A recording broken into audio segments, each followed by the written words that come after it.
The United Kingdom will take its seat at the European Council table for another year and a half, and we have important work to achieve together in this time. But cooperation with our European friends will not stop in March 2019. The UK will stand alongside the EU as a strong and committed partner, working to promote our shared interests and values. Nowhere is this more important than in our approach to the global challenges we face.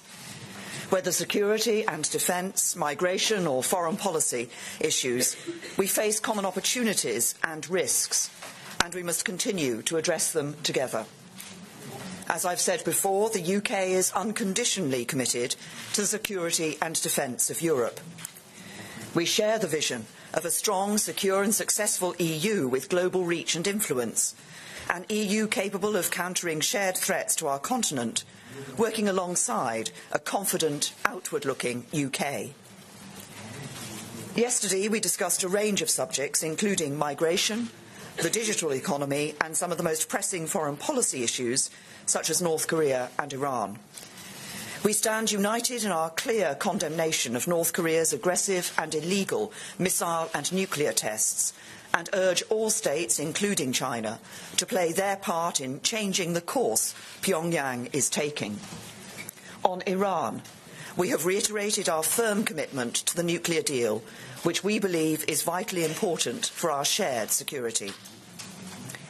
And last night at dinner, I spoke to my fellow leaders about my vision for a new deep and special partnership between the UK and the European Union after Brexit. A partnership based on the same set of fundamental beliefs in not just democracy and rule of law, but also free trade, rigorous and fair competition, strong consumer rights and high regulatory standards.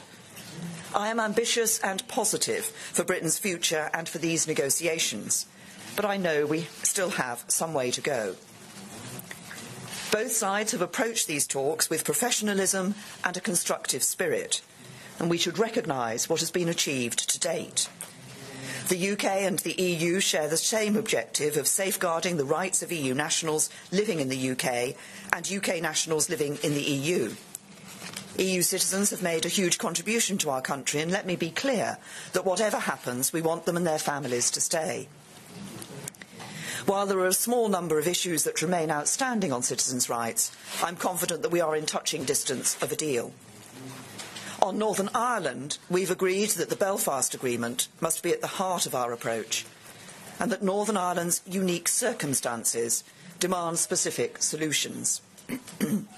It is vital that joint work on the peace process is not affected in any way. It is too important for that.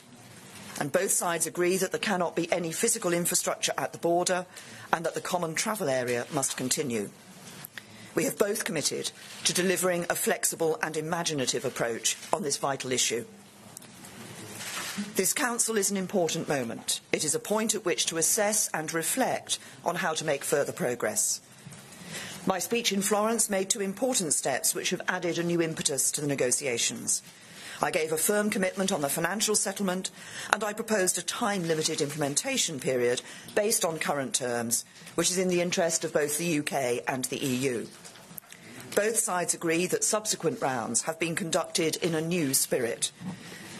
My fellow leaders have been discussing this morning, and I believe that it is in the interests of the UK that the EU27 continues to take a united approach.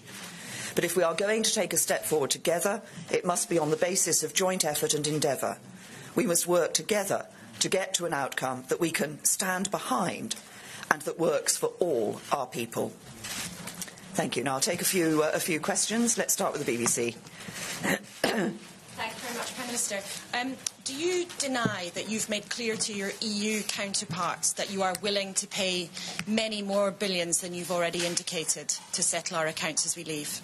What I've made clear to my EU counterparts in relation to financial contribution is what I set out in my Florence speech, which is that I have said that nobody need be concerned for the current budget plan, that they would have to either pay in more or receive less as a result of the UK leaving, and that we will honour the commitments that we have made during our membership. Now, there has to be detailed work on those commitments, as David Davis has said. We're going through them line by line and will continue to go through them line by line, and the British taxpayer wouldn't expect its government to do anything else. And Tom.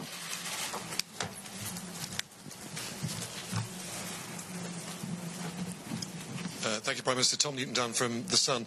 The deal that is now on the table for the December summit is quite clear, isn't it? It's if you detail further your thinking on what commitments you mean and what you're prepared to pay for, the EU27 will move on to the next phase. Are you prepared to spell out any more details to them, to us, to anybody on what you want to pay for? No.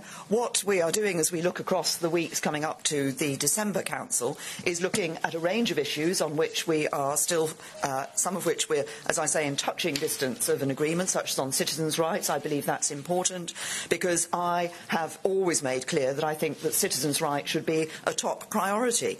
And as I've just said in answer to the first question on the financial issue, we will be going line by line through those commitments. I'm positive and optimistic about where we can get to in relation to the future partnership that we want with the European Union, because it's not only in the interests of the British people, it's in the interests of people across the remaining 27 members of the European Union as well. And as I understand it, following the discussion that has taken place this morning, we will see the EU considering their response into the Florence speech in terms of the sort of vision that they have for the partnership that we can have for the future. But I'm optimistic it will be a good one, because it is what will be one that will be to the benefit of people across the United Kingdom and the rest of the European Union. Faisal.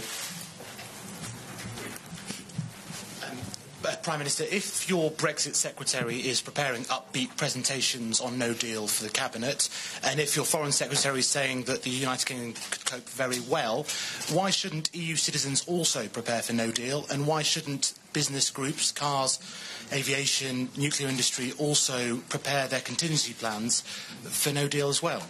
Well, I've been clear that we're working for a good deal, and I'm optimistic about getting that.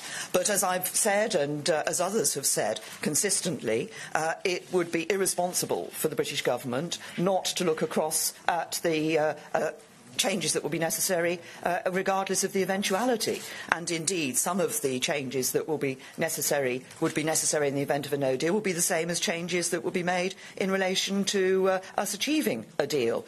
And when the Cabinet comes to look at this, it will be looking across the board at what work is being done across government departments for all eventualities. And that includes for getting the good deal, the positive deal that I'm confident that we can achieve and that we've seen from European leaders here believe is achievable as well.